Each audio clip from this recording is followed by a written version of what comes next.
जिसका नाम है आपकी सवाल गुरुदेव के जवाब। सकल दिगंबर जैन समाज मुजफ्फरनगर उत्तर प्रदेश भारत की ओर से आचार्य भगवान के चरणों में मेरी बात नमोस्तु। और जो भव्य आत्माएं YouTube नजरवाणी चैनल के माध्यम से इसका आनंद ले रही है उन समस्त भव्य आत्माओं की ओर से गुरुदेव को मेरी बात नमोस्तु करते हुए आज का कार्यक्रम में पाठ कर रहा हूँ। बड़े सम्मान के साथ मैं श्रीमान ऋतिक कुमार जैन, टुंडला भोजाबाद उत्तर प्रदेश भारत। आए और आकर के आज का अपना पहला प्रश्न करें।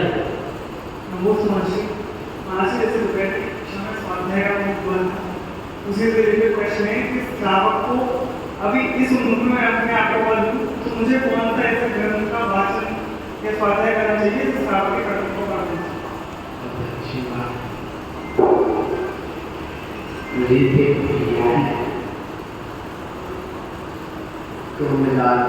आशीर्वाद। आपका प्रश्न है कि हमें ऐसा कौन सा स्वाध्याय करना चाहिए प्रारंभिक भूमिका में। तो प्रारंभिक भूमिका में सबसे पहले बाल गुरु बच्चों के पढ़ना चाहिए। पहला भाग पढ़िए, दूसरा भाग पढ़िए, तीसरा भाग पढ़िए, चौथा भाग। इन 4 भाग में कुल 20 या 22 पाठ हैं। पहले भाग में 5 या 6 पाठ हैं, दूसरे भाग में 8 या 9 पाठ हैं, तीसरे में अभी 12 पाठ होंगे और उसके बाद को चौथे में 6 या 7 पूजन वगैरह कैसे करना। जब प्रारंभिक रूप का कितना अध्ययन हो जाए तो 6 धारा आप पढ़िए। 6 धारा होने पर तत्वार सूत्र पढ़िए। तत्वार सूत्र पढ़ लेंगे, 6 धारा पढ़ लेंगे, आपको पूरा जैन धर्म का सिद्धांत ज्ञान हो जाएगा। उसी में जो परिभाषाएं दी उनको पढ़िए। यदि तत्व ज्ञान प्राप्त करना चाहते हैं तो उसके बाद में या पहले आप जैन सिद्धांत प्रवेशिका भी पढ़ सकते हैं। उसमें परिभाषाएं दी है। फिर आप और गहन अध्ययन करना चाहते हैं तो फिर आप 24 थाना पढ़ेंगे कर्म सिद्धांत की दृष्टि से। फिर आप जीव कांड, कर्म कांड, कर्म सिद्धांत की दृष्टि से देखें। और यदि आप और विस्तार करना चाहते हैं तो फिर सर्वार सिद्धि तत्वार सूत्र पर टीका हो। समय सार आप बाद में पढ़ें, पहले समय सार लेके मत बैठ जाओ। यदि बैठ जाओगे तो आपको ये पता नहीं चलेगा कौन से गुणस्थान में शुद्धोपयोग होता है, कौन से गुणस्थान में सोपयोग होता है, कौन से गुणस्थान में असोपयोग होता है और तुम्हारा पूरा का पूरा श्रद्धांत विपरीत होता है। इसलिए पहले कर्म प्रथमम कर्म चर। अब इसके बाद चारित्र्य ग्रंथ, श्रावक का चारित्र्य कैसा है, मुनि का चारित्र्य कैसा है। उसके बाद अब व्रत योग अर्थात आप पढ़िए अध्यात्म ग्रंथ, समय सार आदि आशीर्वाद। अगला प्रश्न लेकर के हमारे बीच में निखिल जैन, टुंडला उत्तर प्रदेश भारत। आए आकर के आपका अपना दूसरा प्रश्न करें। वैज्ञानिक संत आचार्य श्री 108 प्रसाद महाराज जी चरण बारंबार नमोस्तु। गुरुदेव, मेरा प्रश्न एक सांसारिक प्रश्न है। जिस प्रकार से शास्त्रों में सुनने को मिला है कि कौरव जो महाभारत के समय थे उन्होंने 1 इंच भी जमीन अपने पांडवों को देना उचित नहीं समझा और जिस अन्याय के स्वरूप ये युद्ध जो है महाभारत का वो हुआ। तो गुरुदेव भाइयों में जो एक प्रारंभ से संयुक्त रहते थे, संयुक्त परिवार की जो एकता थी, वो आज वर्तमान परिप्रेक्ष्य में कितनी खंडित होती जा रही है। ये सारी एकल परिवार, उनके दुष्परिणाम और गुरुदेव ये युद्ध जो हुआ इसका परिणाम सबों को ज्ञात है कि कितनी सभी एक दूसरे के नरसंहार में नरसंहार किया। गुरुदेव मेरा प्रश्न यही है कि इन जो ये भाइयों ने जो ये युद्ध और ईर्ष्या भाव एक दूसरे में जो भर रहे हैं वो गुरुदेव किस प्रकार से काम हो या कोई ऐसा आप सलेश है जैसे ये कर ले। नमस्कार। भाई भाई के बीच में जो लड़ाई होती है, नफरत रहती है, वह कैसे होती है? देखिए नीतिकार ने कहा है जड़, जोरू और जमीन झगड़े की जड़। संसार में यदि झगड़ा होता है तो 3 के कारण से होता है। जड़ रुपया, पैसा, मकान, दुकान, खेती, एक जड़ वस्तु पैदा है, उसकी वजह से होता है और पांडवों के बीच में उसी जड़ की वजह से होता है। जोड़ माने पत्नी, राम और रावण के बीच में युद्ध हुआ स्त्री के कारण। जोड़ माने स्त्री। और फिर आता है जमीन। जमीन का अर्थ आप जानते हैं कि जो अपनी खेती होती है उसको लेकर के भी झगड़े होते, प्लाट को लेकर के भी होते हैं और जमींदार बनने के लिए भी होते हैं, पद के कारण से भी ये झगड़े होते हैं। क्योंकि पद नहीं मिलता है तो सामाजिक झगड़े ज्यादा होते, राजनीतिक झगड़े होते हैं। इसलिए हमारे आचार्य महाराज ने कहा, पुत्र स्वामी ने, कि झगड़े के कारण 3, लड़ाई के कारण 3, कौन से? स्वामित्व, कर्तृत्व और भोक्तृत्व, ये 3 चीजें। तो देखिए सबसे पहले स्वामित्व। मैं इस जमीन का मालिक हूं, मैं इस रुपया, सोने चांदी का मालिक हूं। कर्तव्य, मैंने ऐसा मकान बनाया, इतनी अच्छी ड्राइव बनाई, तुमने बिठा झगड़ा। भोक्तृत्व, मैंने इतना अच्छी पत्नी से शादी किया, इसलिए हाथ लगाए। या मैंने इतना अच्छा भोजन बनाया, बिल्ली ले कैसे गई, बंदर घुसा कैसे। ये 3 कारण हैं। इसलिए अपने जीवन में स्वामित्व नहीं, कर्तव्य नहीं, भोक्तृत्व नहीं, कर्तव्य बुद्धि नहीं, कर्तव्य बुद्धि नहीं, कर्तव्य बुद्धि चाहिए। मेरा कर्तव्य बनता है कि मेरा भाई है, मैं इसका भी मदद करूं। इसने ले लिया, ले ले तो कोई बात नहीं, बहुत कमाल, आखिर है तो अपना भाई ना। ऐसी यदि कर्तव्य बुद्धि आ जाए, मेरा कर्तव्य है मुझे जीवों पर दया करना, मेरा कर्तव्य है मुझे महाराज की सेवा करना, मेरा कर्तव्य है कि अपने भाई का उत्थान करना, मेरा कर्तव्य है कि मेरी अपनी भाभी को, अपने जो माता पिता की सेवा करना। जहाँ कर्तव्य बुद्धि रहती है वहाँ झगड़ा मिट जाता है। और जब कर्तव्य बुद्धि आती है, स्वामित्व बुद्धि आती है, वहाँ झगड़ा होता है। इसलिए इस स्वामित्व, कर्तव्य, भोक्तृत्व को छोड़िए। जब गुरु और जमीन, इनसे बचने के लिए आप प्रयास करिए तो आपके भाई भाई में प्रेम का संग बना रहेगा। अगला प्रश्न देख रहे हैं हमारे बीच में ऋषिकेश से प्रश्न आया है।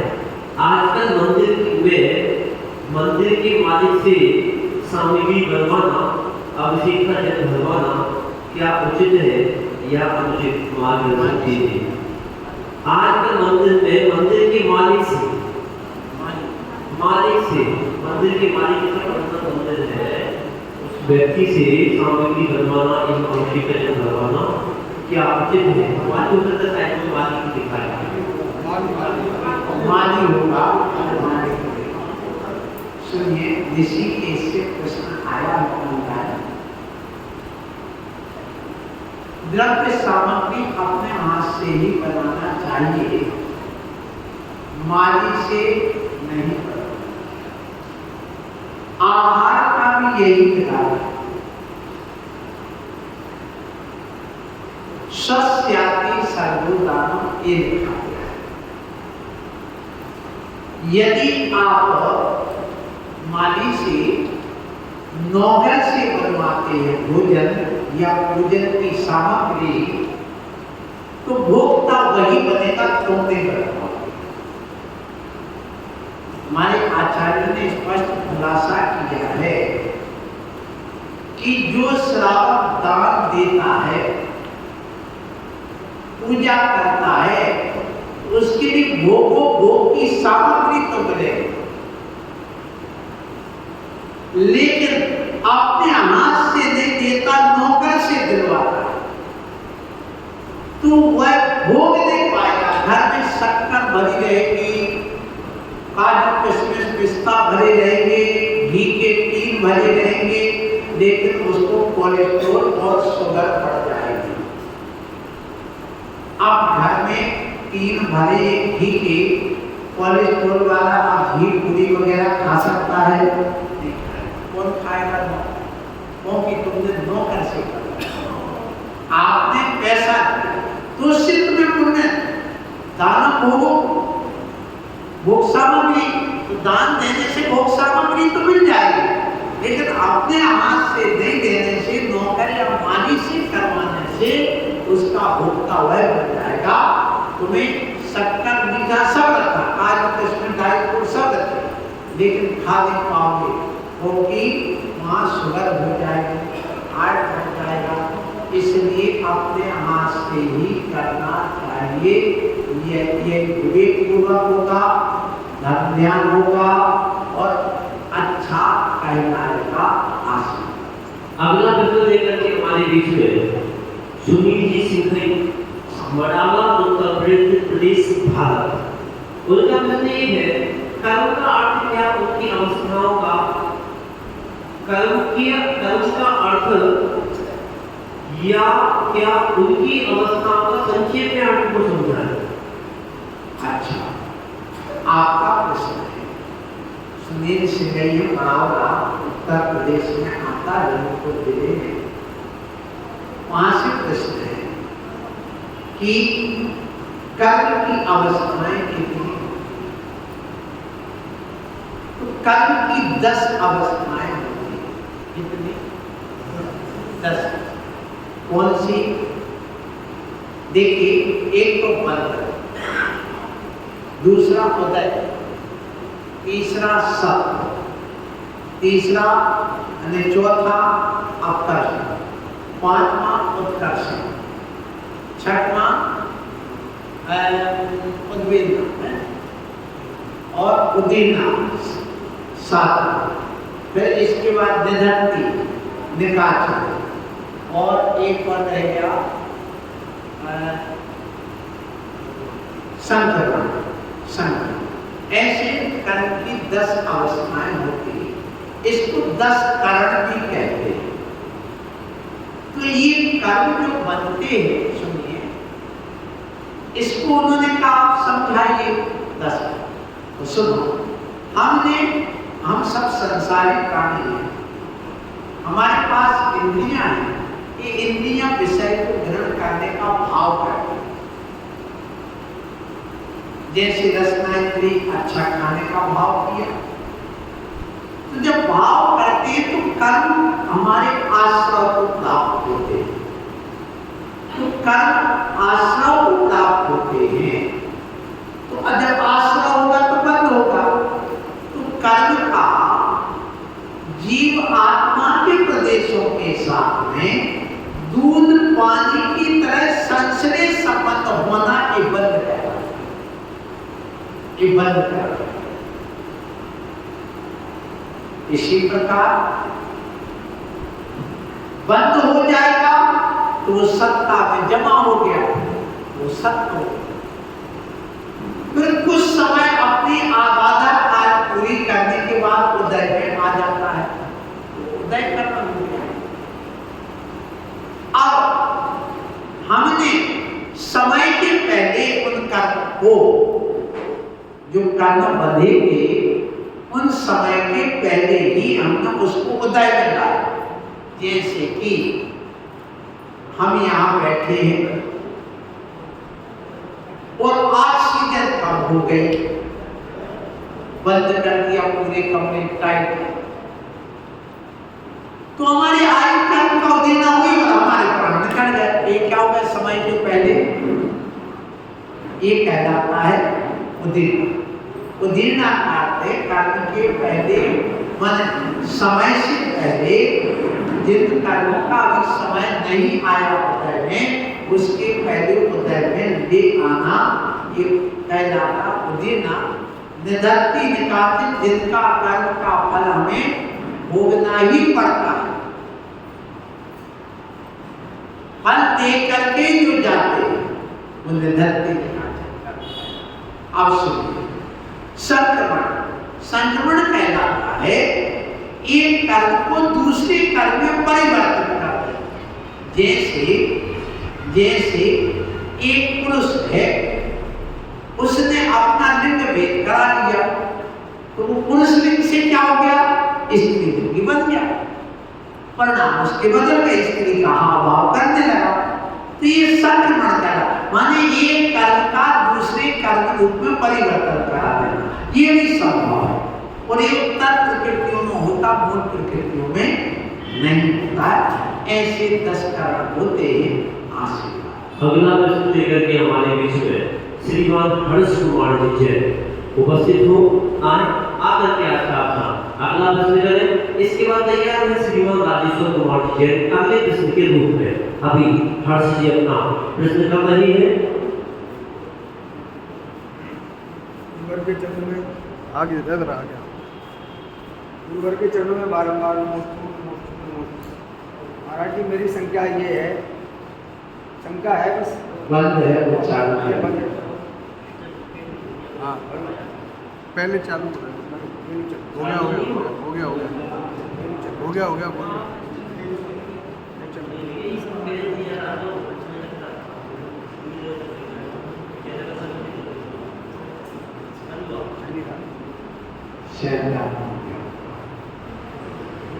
चलिए बोलो तो माइक।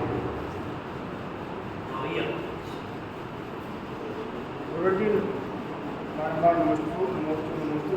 मेरी शंका यह है कि हम दही जब जमता है तो दही में बैक्टीरिया उत्पन्न होते हैं, तब वो जमता है, तो हमें क्या दही खाना उचित है? बहुत अच्छा प्रश्न है। आपका शुभ नाम? हर्ष कुमार। हर्ष कुमार। देखिए, आपका कहना है कि दही में बैक्टीरिया होते हैं, इसलिए दही खाना क्या उचित है? सुनो, दही कैसे बनता है ये आप लोग पहले सुनिए। दही बनता है फर्मेंटेशन की क्रिया से। पास्चर नाम का एक वैज्ञानिक हुआ, लुईस पास्चर, उसने किण्वन की क्रिया, जो साइंस पढ़े हैं वो जानते हैं, किण्वन की क्रिया का वही जो दही बनने की प्रक्रिया होती है, एक उसने एक सिद्धांत डेवलप किया, दुनिया के सामने रखा, और उसने शराब बनाने के लिए एक खोज की थी कि शराब बनती कैसे है। अल्कोहल, ये पदार्थ सड़ते कैसे, ये उसने पता लगाया। तो किण्वन की क्रिया जो होती है, वो जो होती तो वहां पर बैक्टीरिया की जरूरत होती है। बैक्टीरिया एंजाइम तैयार करते हैं और एंजाइम फिर उसके बाद में क्रिया प्रारंभ होता है। तो सुनिए, दूध में लैक्टोबैसिलस नाम के कीटाणु विज्ञान की दृष्टि से होते हैं। और सुनिए, हमारी जैन दर्शन में कहा है कि जब दूध को आप निकालते हैं तो अंतर्मूर्त तक उसमें जीव नहीं होते और उसके अंदर अंदर छान करके गर्म कर लेते हैं, उस समय फिर जीव नहीं होते। उस उबले हुए पाश्चराइज्ड उस दूध को, पाश्चराइज्ड का उबला हुआ प्राशुद्ध दूध को अपने जैन दर्शन में प्राशुद्ध बोलते हैं, उसको पाश्चराइज्ड बोलते हैं वैज्ञानिक लोग। जब उस दूध को गर्म कर लेते हैं तो उस समय गर्म दूध में आप नींबू निचोड़िए, थोड़ा सा 2-3 बूंद, तो वो क्या बन जाएगा? दही बन जाएगा। और ज्यादा डालोगे तो छेना बन जाएगा। और उसको माइक्रोस्कोप से देखोगे तो आपको उसमें उबलते हुए दूध में भी आपको खिंचते हुए जीवाणु जैसे दिखेंगे। वो जीवाणु नहीं होते। सुनना, वो प्रोटीन और कार्बोहाइड्रेट जो होते हैं और जो एंजाइम होते हैं, वे कीलाभ सिस्टम से एक दूसरे से टच होकर के थक्का बनाते हैं। सुनना, और वह दूध गाढ़ा हो जाता है, जम जाता है।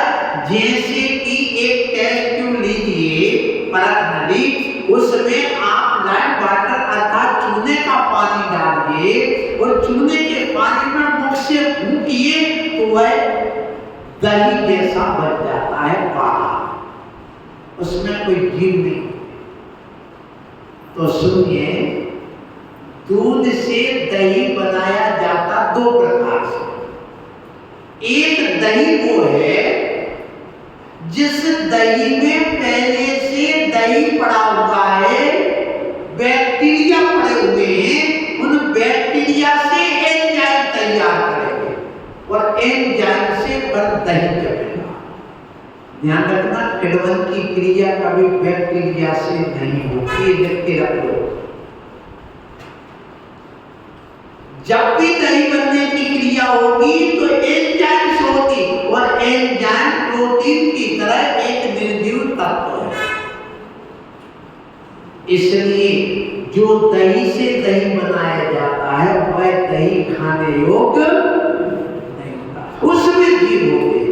वो बैक्टीरिया से एंजाइम तैयार किए गए और वो दही अपने यहाँ अभक्ष का है, बिना उबले दूध का दही अभक्ष का है। लेकिन जो दूध पूर्णतः उबल गया, उबाल करके आपने एंजाइम क्या होते हैं? एंजाइम होते हैं आपके मार्बल के बीच में, एंजाइम होते हैं आपकी खटाई में, एंजाइम होते हैं आपके नारियल के उस चटक में। तो जो व्यक्ति कुछ ना करे, बस एक आम की आमचूर की जो कली होती है 2, वो उसमें डाल दो, दही नहीं डालना। क्या डालना? आमचूर की वो डाल देना और उसके बाद आप उसको दही बना लेना। ऐसे दही बैक्टीरिया से रहित एंजाइम से डायरेक्ट वह दही बन जाता है। और ऐसा दही 24 घंटे के अंदर अंदर ज्यादा खटास नहीं होना चाहिए, उसका सेवन करने का हमारे आचार्य ने निषेध नहीं किया है। ऐसा दही खा सकते हैं। अगला प्रश्न लेकर के हमारे बीच में श्रीमान राजेश्वर कुमार जी जैन उपस्थित हो रहे हैं। आकर के अपना प्रश्न करें। इसके बाद अंतिम प्रश्न के लिए श्रीमान नवीन कुमार जी जैन तैयार है। अगला प्रश्न उनका रहेगा। अभी राजेश्वर जी अपना प्रश्न कर रहे हैं।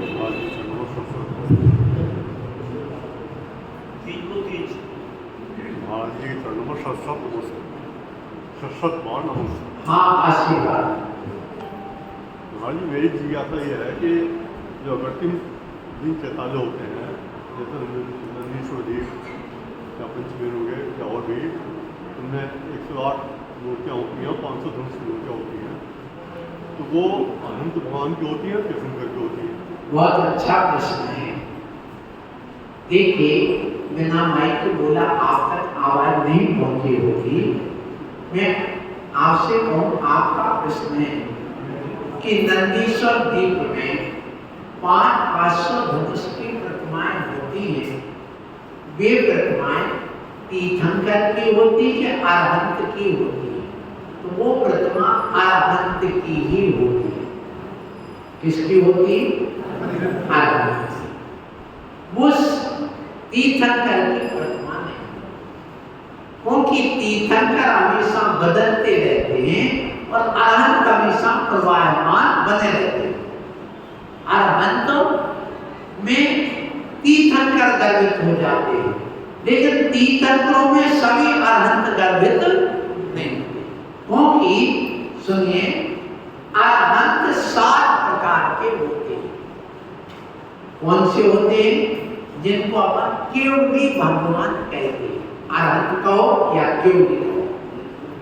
एक होते हैं तीर्थंकर केवली या तीर्थंकर अरहंत। तीर्थंकर अरहंत वो हैं जिनके 5, 3 या 2 कल्याण होते हैं, वो भी अरहंत है। फिर 7 ईसाई केवली अर्थात जिनकी गंध कुटी लगती है पर सम्मिश्रण नहीं लगता है, पंच कल्याणक नहीं होते, वो 7 ईसाई। फिर होते मुख केवली, केवल ज्ञान हो जाएगा, गंध कुटी लग जाएगी लेकिन मौन रहते वो बोलते। उपसर्ग केवली, जिनको केवल ज्ञान के समय उपसर्ग हुआ है और केवल ज्ञान हो गया। पर अंतकृत केवली, अंतर्मूर्त में ही केवल ज्ञान हो गया, अंतर्मूर्त में ही मोक्ष चले गए, वो अंतकृत केवली कहलाता है। पर अनुबंध केवली, एक केवली भगवान को मोक्ष हुआ कि दूसरे को मोक्ष होते केवल ज्ञान दूसरे को हो गए, फिर तीसरे को होगा, उनके बाद अनुबंध। अनुबंध एक केवली मोक्ष चले गए, कुछ समय बीत गया, दूसरे को ना केवल ज्ञान हो गए। ऐसे 7 प्रकार के अरहंत होते हैं। इसलिए वहां पर जो प्रतिमाएं होती हैं नंदीश्वर द्वीप में, स्वर्गों में आदि में जितनी भी प्रतिमाएं हैं वो अरहंत अवस्था की ही प्रतिमाएं होती हैं, तीर्थंकर की नहीं। आशीर्वाद। अगला प्रश्न लेकर के हमारे बीच में श्रीमान नवीन कुमार जी है। अपना प्रश्न कर रहे हैं, इसके बाद आप अपना प्रश्न करिए। 1 मिनट भैया, क्या कर रहे हो तुम क्या कर रहे हो? वहां देख रहे हो कि अपने यहाँ देख रहे हो? देखिए इनका एक प्रश्न और इसी में आया कि अरहंत के जो प्रतिमाएं होती नंदीश्वर में उनमें प्रातिहार्य होते कि नहीं?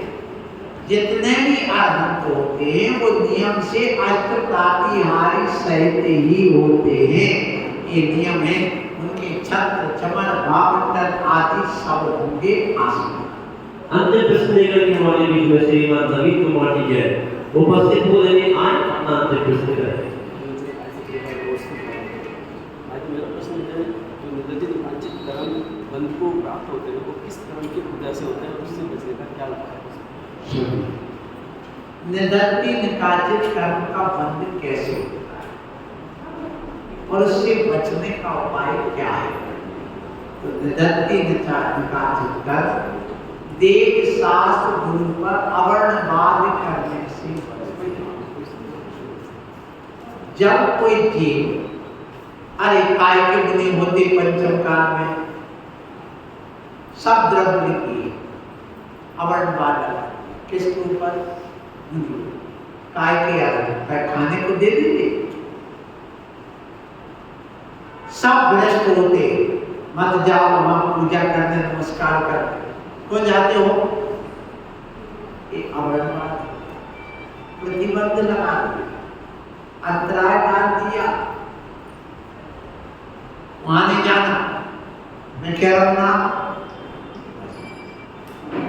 तो जब देव सास गुरु के ऊपर अवर्णवाद किया जाता है तो नंदी निकाचन का आसन, उसका फल भोगना ही पड़ता। जैसे उदाहरण के लिए सीता का जी एक छुल्लक और छुरी का सगे भाई बहन बन गए, और बनने के बाद जंगल में बैठ करके स्वाध्याय कर रहे थे। उस स्वाध्याय करते करते कोई प्रसंग आया, दोनों इतने खिलखिला के हंसने लगे, उनको लगा वहां से जो सीता का जीव गुजर रहा था, अरे ये महाराज काय के महाराज काय की छुरी का या मस्ती कर रहे हैं, तो यहाँ बैठ करके राग रंग में हंस रहे, खिलखिला रहे हैं, जरूर कुछ ना कुछ गड़बड़ है, संदेह कर इसके ऊपर छुल्लक और अब हमने कर, और उसी की वजह से